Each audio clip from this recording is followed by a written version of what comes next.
నమస్కారం ఘంటారావానికి స్వాగతం. ముందుగా ప్రధానాంశాలు. మద్యం కేసులో చెవిరెడ్డి మోహిత్ రెడ్డికి ఎదురు దెబ్బ. ముందస్తు బెయిల్ పిటిషన్ కొట్టివేసిన హైకోర్టు.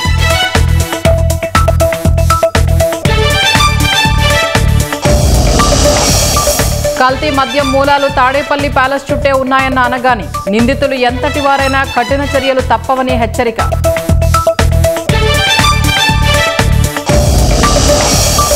ఇద్దరు యువకుల్ని కర్రలతో కొట్టి దారుణ హత్య. నెల్లూరు పెన్నానదిలో మృతదేహాలు గుర్తింపు.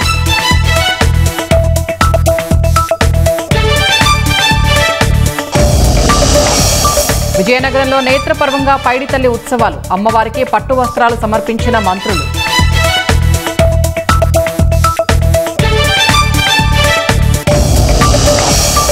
వంద ఇంగ్లీష్ పదాల్ని 116 సెకన్లలో చెప్పిన Kaur. India book of records లో విద్యార్థినికి చోటు.